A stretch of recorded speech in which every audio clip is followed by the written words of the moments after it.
Today is Friday, July 2nd. Welcome to this edition of Nevada County Now. Today's episode, we're talking drought, Delta variant, July 4th, and more.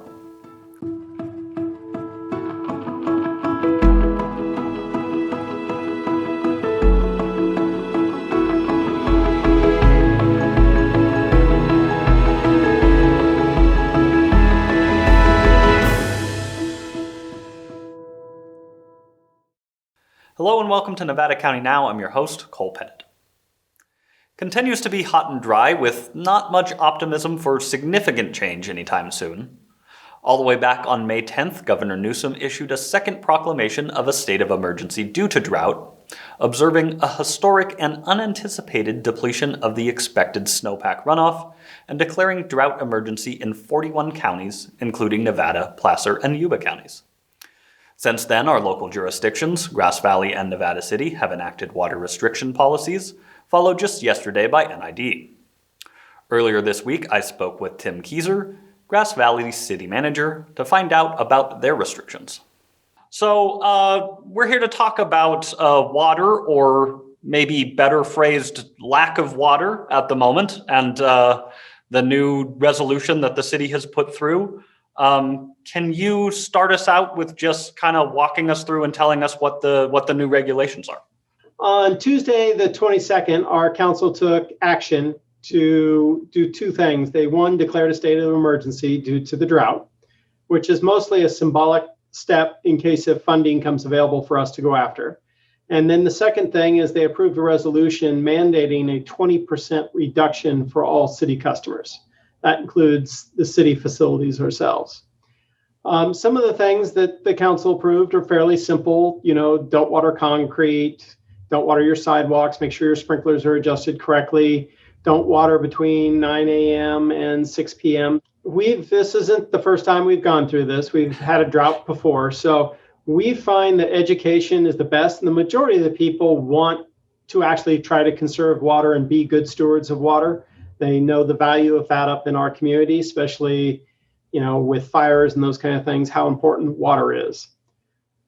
So we do a heavy on the education. We've got our webpage open, basically with different links on it to how to save water and do different things and make suggestions on how people can meet the 20% mandated requirements. We'll be doing a Facebook campaign to let people know. We'll be doing mailers in all of our bills, doing bill messages probably for the next couple months and bills just to make sure people are aware. And at this time, then, we've also kind of put our public works employees kind of on the outlook, the watch. One of the other big things is to have people call us, especially like if they see a island or something in the street where water is spraying out into the street or something. A lot of the sprinklers go off at 4 a.m, 5 a.m, and staff doesn't realize until we test them maybe once a month. So finding those kind of things and getting those fixed are important. And that's one of the things council was concerned with too, is that people try to nicely communicate with your neighbor because they may not be aware that they have a broken sprinkler. And by just fixing that sprinkler, that would potentially save, a significant amount of water. The other major step the city will be taking is on our drinking water and our distribution system, that we're committed to repairing all leaks within 24 hours and not allowing, water just to be wasted due to a leak. It will require a lot of work on our end, but when you're asking our community to step up and conserve water by 20%, we as the city need to do our fair share and probably more. So, all right. Well, thank you for taking the time to talk with us today, Tim. Real good. Thanks a lot. Thanks, Tim. As I said earlier, just yesterday, NID voted to take some very similar steps with regard to water-saving measures. Some of those will include mandatory water usage reduction of 20%, limited outdoor watering to 3 days per week. Watering shall be limited to early morning before 10 a.m. and late evening after 9 p.m. You can view the full resolution as well as getting some tips on water conservation by visiting nidwater.com. We've seen an increase of 31 COVID-19 cases since last week, bringing our total to 4,967 confirmed cases. 49 cases are currently active with 7 hospitalizations, and the death toll remains at 75. Nevada County Public Health announced yesterday that the significantly more contagious COVID-19 Delta variant has been found in Nevada County. 6 cases were reported to Nevada County Public Health on June 30th. The specimens were collected between June 3rd and June 15th, indicating that the Delta variant has been circulating in the county for at least 4 weeks. Here with more on the Delta variant, as well as additional news from the county, is Taylor Wolfe, Public Information Officer for the County of Nevada. Happy Friday and 4th of July weekend, everyone. For today's Nevada County update, I'll be going over the latest on COVID and vaccinations, tips on how to have a fun and safe 4th of July, and our expanded hours at the recently renovated Penn Valley Library branch. COVID transmission rates are continuing to stay relatively low compared to last winter and early spring, with the same average of 4.5 cases daily as we had last week. However, our Nevada County Public Health Department just received notification that we have 6 confirmed cases of the Delta variant throughout Nevada County. The Delta variant originated in India, is more transmissible than the original virus, and is anticipated to become the most common variant in the U.S. Vaccines have been shown to be highly effective against this more transmissible Delta variant and are widely available in Nevada County through myturn.ca.gov. Although the local demand for vaccine has been slowing down significantly, and many clinics, including our own Whispering Pines Clinic, are scaling back their hours, just over 60% of adults have received at least 1 dose of the COVID-19 vaccine, and over 50% of residents 12 and older are fully vaccinated. myturn.ca.gov continues to be the one-stop shop to find the nearest walk-in vaccine clinic or to make your vaccine appointment. Our Nevada County Reach team will also work with local businesses to vaccinate their staff, in addition to providing in-home vaccinations requested through MyTurn. Business owners interested in scheduling a vaccination event for their employees can submit a request at mynevadacounty.com/bizvax, and that's BIZVAX. 4th of July weekend is here, and with fire season beginning much earlier this year, our Office of Emergency Services has a few tips to enjoy your holiday weekend safely. All personal fireworks are illegal in Nevada County. Please only enjoy the planned and permitted firework events that are happening in our community, and if you see anyone transporting or using fireworks without a valid use permit, please notify local law enforcement. Make sure you properly put out any cigarettes, matches, or legal campfires, and always check with your campgrounds if campfires are allowed at that campground. When barbecuing, make sure your charcoal or propane grill is properly working and never throw hot charcoal briquettes in the trash can. If you are traveling, please make sure you don't drag vehicle chains that could create sparks. Nevada County, like much of our state, is under extreme drought. Be mindful of your water use and consider the effect of drought on fire behavior. 2 easy ways to prepare for this year's fire season are to know your zone and sign up for Code Red emergency alerts. Learn more at readynevadacounty.org. Last but not least, our newly renovated Penn Valley Library is launching a creative new approach to expanding their hours. Penn Valley has begun offering access to patrons without library staff present using the Open Plus Access system. Library card holders who are 18 and older can complete an orientation to access the library with their library card during the extended hours, which includes some weekend hours. The Open Plus system will add an additional of 14 hours of operation at the Penn Valley Library branch each week. Our summer learning program continues into its 4th week next week, and there is still time to sign up and participate in our summer learning program. Next week, the program explores Japan with 3 themed adventure bags and programming. Learn more at mynevadacounty.com/library.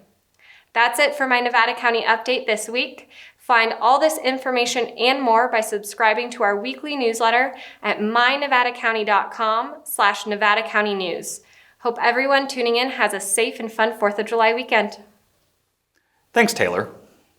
Now, as Taylor touched on, this weekend is the 4th of July, and many of us will be celebrating. But it's important to do so safely. One thing you may overlook, however, is cleaning up responsibly. Shavati Karki-Pearl, Public Sector Manager for Waste Management, is here to tell us how to properly dispose of our celebratory waste. There's a lot going on, and I have an important public service announcement to go with the 4th of July celebrations. Okay, well, perfect. Why don't you jump right into it then?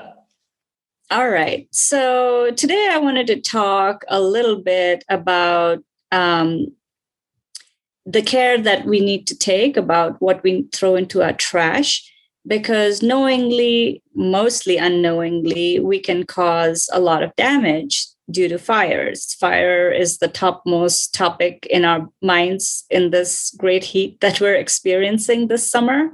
And I want people to be aware that what they throw into their trash might be a potential for a fire in our garbage trucks. And this recently happened last week, where one of our trucks started smoking. The driver pulled over. There was a small fire that was contained very quickly. And when they investigated, they found that it was a simple electronic device that all of us use, a little portable speaker with a battery inside. People should remember that when we throw garbage in, with the heat and the compression that happens in the trash, in the garbage trucks, it's a very good environment for sparks to fly, for chemicals to mix in, and for there to be flammable items that can cause a little explosion even. I want to start with the 4th of July. A lot of you are having barbecues, and a big fire stimulant is your coal. So when you are doing your barbecue, make sure do not dispose of coals. It's absolutely okay to throw them in your trash, but do not dispose of them until you've kept it for a few days and made sure that it's completely turned off. If you need to, put it in a metal can, put it in water. That way you can be 100% sure that there are no embers left in there. Batteries, even small lithium batteries, could create, a flash. That's all that's needed. A little spark is all that's needed to cause a fire. So when you have your kids' toys, you might forget that it has batteries before you're throwing it out. So make sure you empty it out, pull it out. The transfer station will be closed. We have 3 transfer stations: McCourtney Road, North San Juan, and Washington. All 3 will be closed for 4th of July, and then they will reopen on the next working day. So McCourtney Road, opens on Wednesday, and the Washington and North San Juan will be open the following day. So that's all I want to say. I want people to have a really good holiday. Enjoy your barbecue. Just don't barbecue the trucks. And also, I wanted to mention that the Waste Management truck will be out at the 4th of July parade. So I hope you're there and wave out to our driver. And our driver is going to be bringing along his very enthusiastic little 3-year-old daughter to drive in the truck in her little car seat and wave out at the participants. So please be there and join us all in the celebrations. Thanks, Shavati. There's certainly going to be plenty of activities to participate in this weekend, from a pancake breakfast, parade, and fireworks. But if you're looking to get out of town and enjoy the outdoors, this Saturday is the first of 2 free fishing days in California where no sport fishing license is needed. The California Department of Fish and Wildlife offers 2 free fishing days each year, typically around the 4th of July and Labor Day weekends, when it's legal to fish without any license. California's second free fishing day will take place Saturday, September 4th.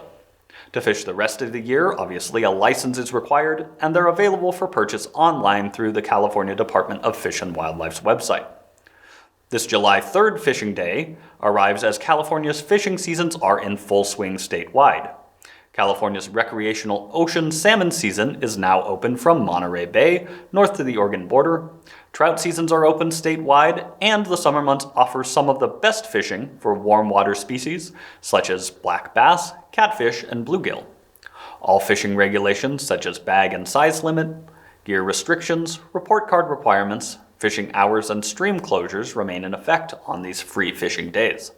Anglers must have an appropriate report card if they're fishing for steelhead or sturgeon anywhere in the state, or salmon in the Smith and Klamath Trinity River systems. Anglers can review the sport fishing regulations online at wildlife.ca.gov/regulations. Whatever you get up to this weekend, we wish you all the best and hope you will celebrate responsibly. I know I'll be barbecuing and spending some time with my family and maybe even catching the fireworks.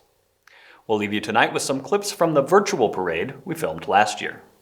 And remember, stay safe, take care of each other. We'll see you next week. Hi, I'm Wendy Hawkins. Hi, I'm John Voorhees. Welcome to Nevada City's 4th of July parade and celebration.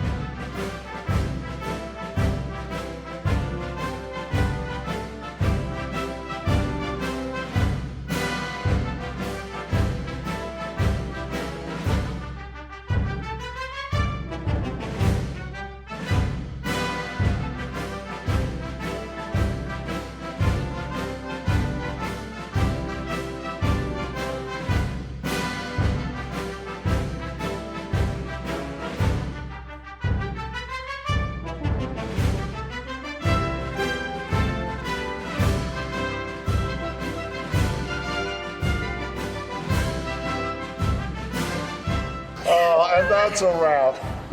See you next year. One of us will be back.